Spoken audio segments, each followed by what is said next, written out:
Listening Practice Section 1. You will hear a conversation between an IELTS candidate and an IELTS administrator. Look at the questions 1 to 5.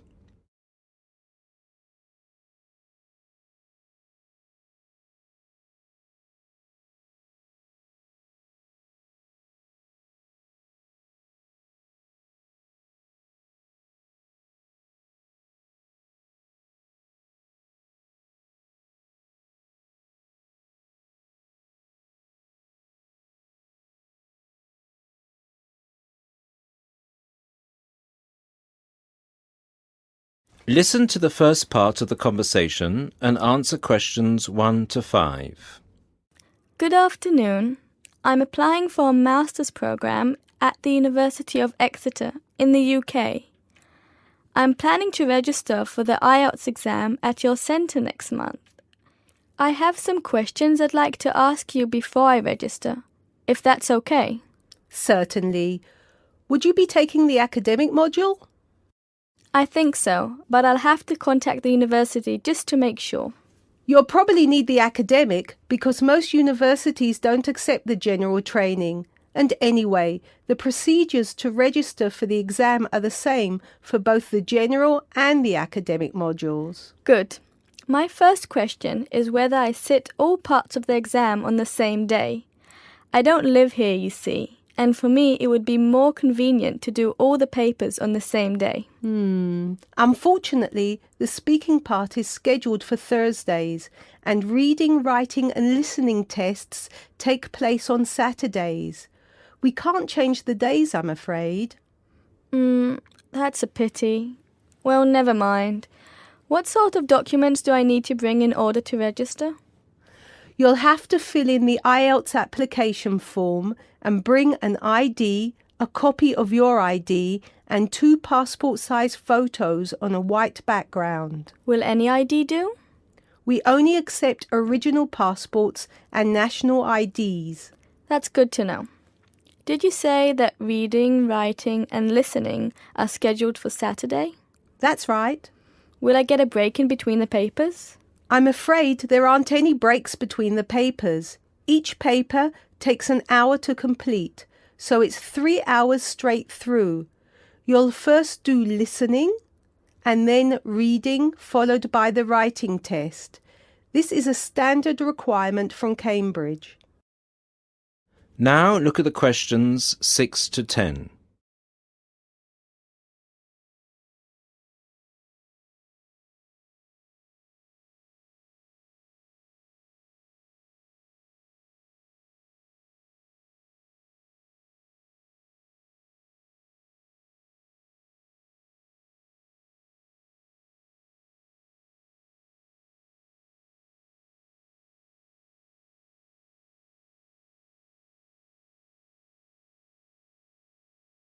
As the conversation continues, complete questions 6 to 10. Okay, and how soon after the test can I pick up my results? It takes 13 calendar days for the results to be processed. Can you let me know how much it is and the form of payment? The examination fee is $200. You can pay by credit or debit card. We also accept checks. We only accept cash as a form of payment in exceptional circumstances. And one last question. Can I mail you the application documents? Certainly. You can send all the documents by registered mail to our address, 47 Clover Place, New Rochelle, New York. Could you spell New Rochelle for me, please? Certainly. Newrochle.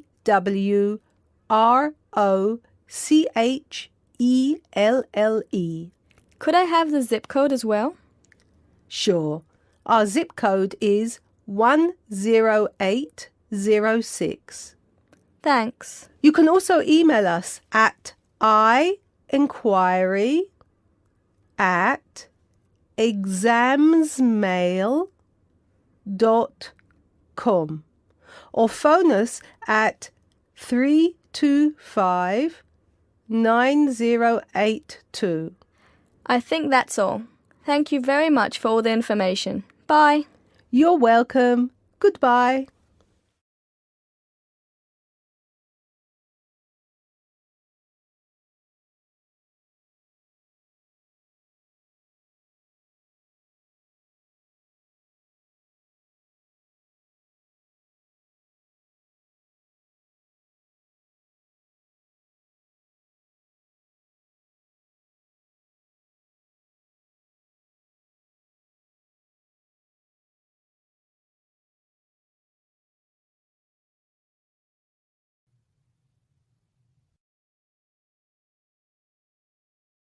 Now turn to Section 2. Section 2. You'll hear a guide talking to visitors about a tourist attraction.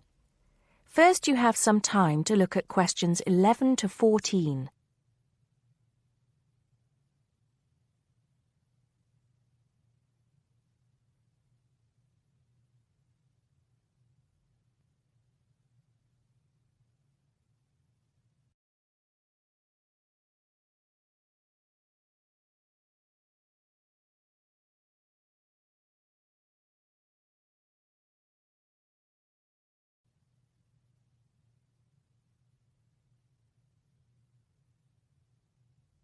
Now listen carefully and answer questions 11 to 14. Good morning, everybody. Welcome to the Roman Baths. My name's Amanda, and I'm your guide for today. Before we begin the tour, I'd like to point out that we have child carriers, free of charge, of course, for those of you with young children, and I can see that there are 1 or 2 of you here this morning. It might make things a bit easier for you than using a pushchair.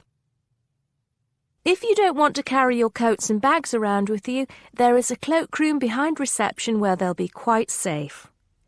Also, should anyone want to use the bathroom, there's one here in the reception hall, opposite the ticket office, and another one by the shop where we end our tour, right by the exit. Having mentioned the shop, I should tell you that it's full of interesting things for you to remember your visit by.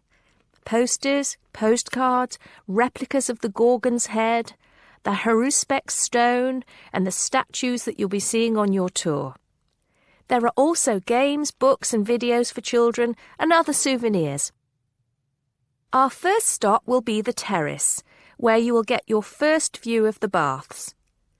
Now, the statues that line the terrace here are of Roman emperors, governors of Britain, and various military leaders.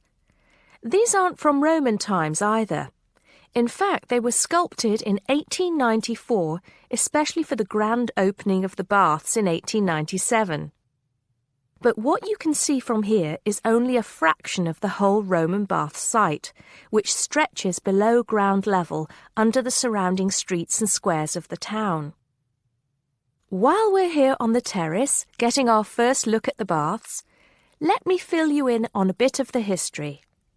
This site, with its hot springs, has long been seen as a sacred place, and the first people to build here were the Celts, and the shrine they built was dedicated to the goddess Sulis.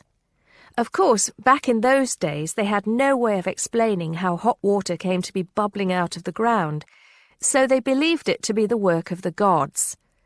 When the Romans came, they too built a temple here and dedicated it to their goddess, Minerva. Before you hear the rest of the talk, you have some time to look at questions 15 to 20.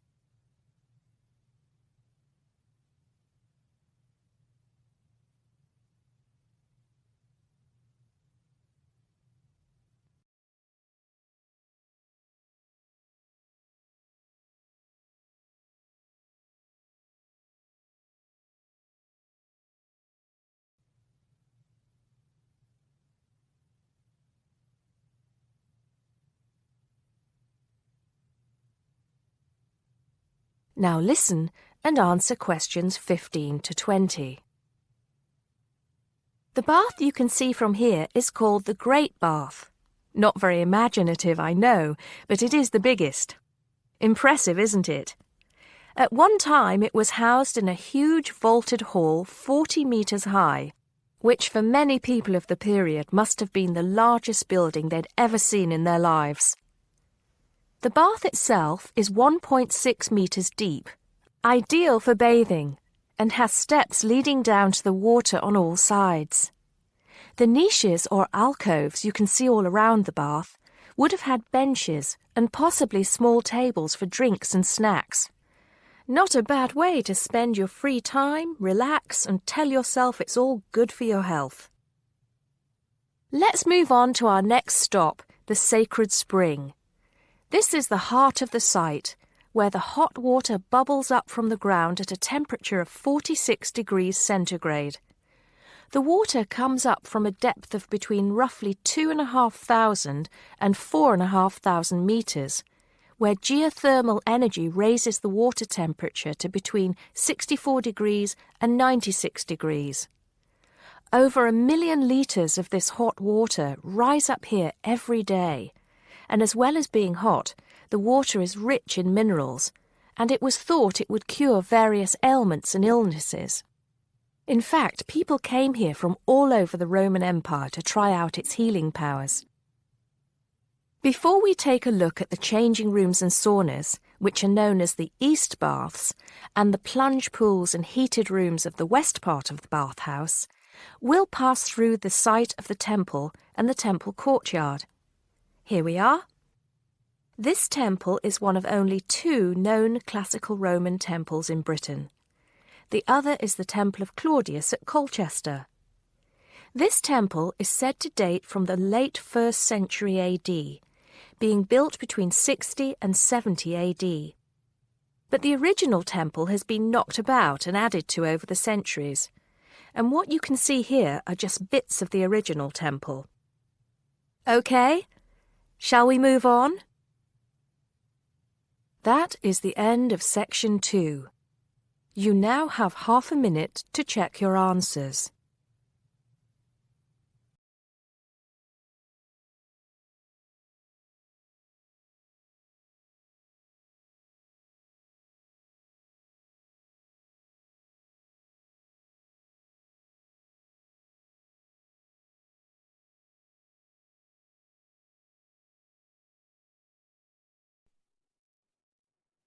You will hear a business studies student called Sam talking to his tutor about an IT project he is going to do for a local company called Turner's.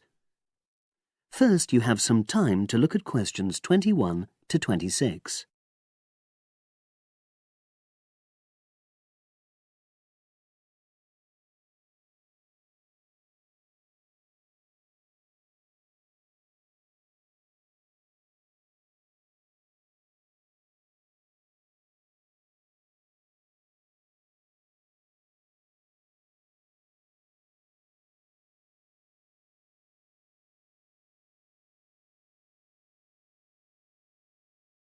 Now listen and answer questions 21 to 26. Hello, Sam. Come in and sit down. Thanks. You're here to discuss your company-based IT project, aren't you? Yes, I've been to see the manager and he's given me a lot of ideas about projects that the company would find useful, but I wanted to ask your opinion about them before I choose one. Yes, that's fine. Now, this company's called Turner's, isn't it? That's right. It's a small engineering company. They make machine components for trade use.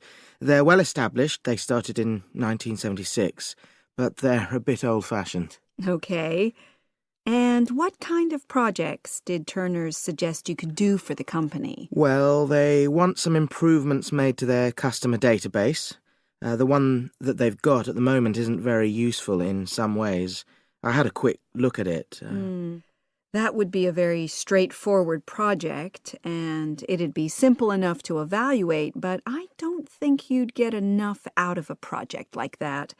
You wouldn't learn anything new. Well, another project they suggested is to do with their online sales catalogue. At the moment, customers can look at their products, but they can't actually order them online, which must affect their competitiveness. But I said I thought it would take too long. It's quite a big task. You're right, it's too much for the time you've got. It's a pity, though. Then they want some help with their payroll system. At the moment, the way they calculate pay involves a lot of manual accounting. I suggested they could have a system where employees register electronically when they arrive and leave work, so the hours they do could be transferred automatically. I think you'd get a lot out of a project like that. It would extend your skills, but it wouldn't be too much to take on. A student did something similar a couple of years ago, but this is slightly different. Well, then they need help with their stock inventory. They do everything manually. Really? Yes, and it takes so much time. It's probably very inaccurate, too. An electronic inventory would probably be the biggest single benefit for the company. I'm surprised they haven't had it done before. I know.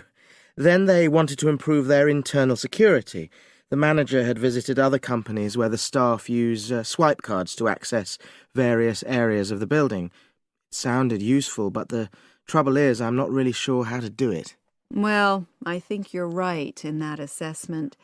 At the moment, it's probably a bit beyond your level of knowledge. Is that all? Just one more. Customer service. They want to be able to collect feedback from their customers in a more systematic way. At the moment, it's a bit of a mess, and they probably lose business as a result. Would that involve you going to see customers at their own premises? Because in that case, you might have to do a fair amount of traveling, and that would incur expenses that haven't been agreed with these companies. I never thought of that. Well, it might not be a problem, but it's something that needs clarifying. Well, I hope that's been helpful in narrowing down the options. Yes, it has, thanks. I'll be able to make a decision now. But while I'm here, can I talk to you about coursework? Sure. Now you have some time to look at questions 27 to 30.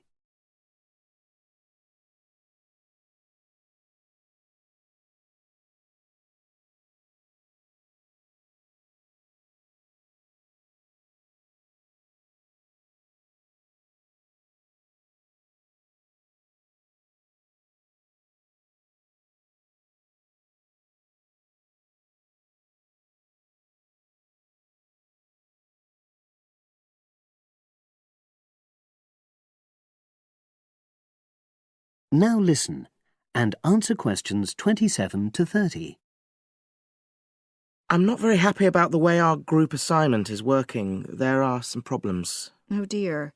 Are people just not getting on with each other? That's the worst thing. Actually, we're all friends. It's not that. But when we're having a discussion about the assignment, one or two people end up doing all the talking and the rest don't say anything. It's a bit frustrating because we need plenty of debate. Well, that's a common observation. You're studying in a group with people from all over the world, and you all have your own ways of participating. In some places, students are more used to listening than talking, and vice versa. I suppose you're right. I'll try to remember that. Does everyone pull their weight as far as sharing the workload is concerned? I'd say they do, yes. And our group elected a leader. She's very good at making sure no one's overloaded. But personally, I feel that there are just too many of us in the group. Whenever we try to arrange a meeting, there's always at least one person who can't make it. It's not anyone's fault, it's just that we've all got slightly different timetables. Well, I'm glad you've talked to me about it. Feedback is always useful. Is there anything else you're concerned about? There are a couple of problems with lecturers that all the students are talking about. Last semester we had negative feedback about the way lectures were organized. There were several occasions when the wrong room had been booked or the same room had been booked twice, that sort of thing. Is that still a problem? That hasn't happened at all as far as I know. Oh, good. It's sorted out then. But I don't know the reason, but some of the staff often turn up late, so we miss 10 or 15 minutes of our lecture time. It might be because they've been copying handouts for students. I think there's a queue for the machine sometimes. Well, I'll look into that. Thank you for telling me. Anything else?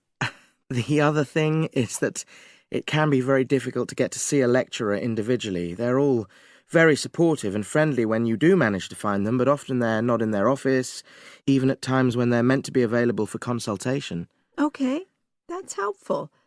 Now, before you leave, That is the end of section 3. You now have half a minute to check your answers.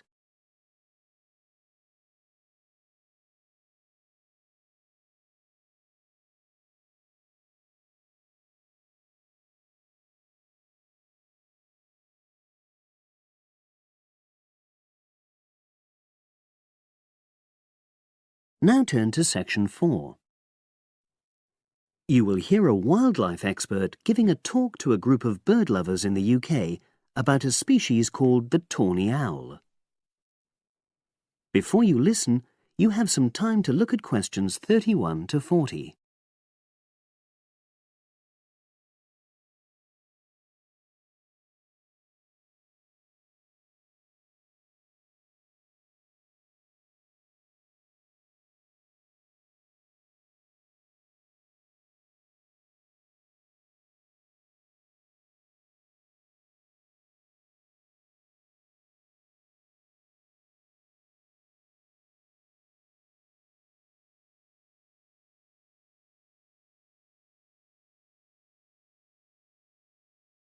Now listen and answer questions 31 to 40. Good evening, everyone. You're all likely to be familiar with pictures of the tawny owl. Because of all the owl species in the UK, it's actually the most common one. But the chances are that you're more likely to have heard one than actually seen one, as it's also strongly nocturnal. This means that it normally ventures out at night. So, what kind of habitat does the tawny owl prefer? Well, a survey carried out in the 1980s confirmed that this owl is most likely to be found in woodland. If you look at a map of tawny owl distribution across Britain, you'll only see gaps in the treeless marshy areas of eastern England and in some of the more upland parts of northwest Scotland. However, you can sometimes find populations of tawny owls in urban areas too, either in parks or in large gardens. The tawny owl shows some obvious adaptations to its natural habitat. For example, both its wings and its tail are short, which helps it to maneuver through the trees. Also, the bird's plumage is a mixture of brown and grey, and this provides suitable camouflage for when the owl perches up against a tree trunk.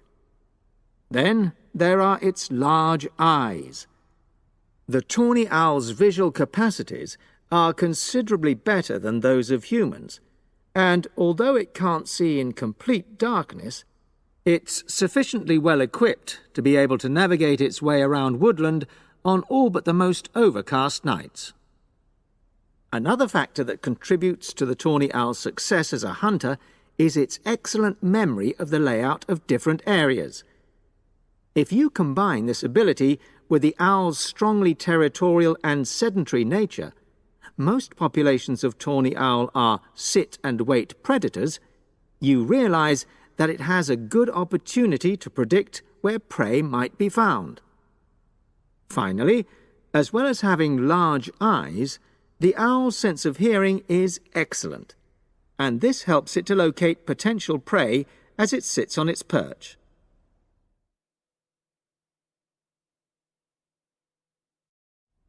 Turning now to the tawny owl's diet. Woodland tawny owls feed mainly on mammals, especially small ones, such as wood mice and bank voles. But they'll also take things like frogs or bats, or even fish, if they happen to be available. In urbanized landscapes, the owls seem to prey more on birds. So there are some differences there. Let's just look briefly now at survival rates in the tawny owl. Young tawny owls face a difficult time once they leave home, and 2 out of every 3 are likely to die within their first year.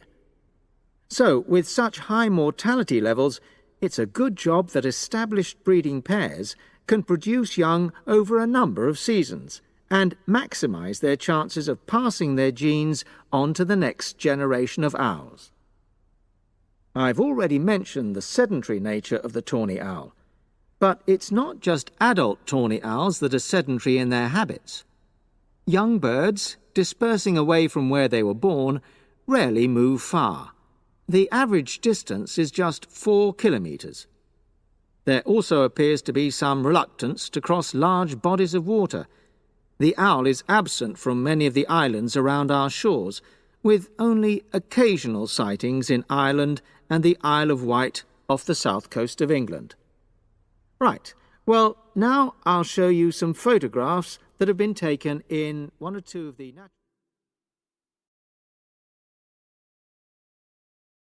That is the end of section 4.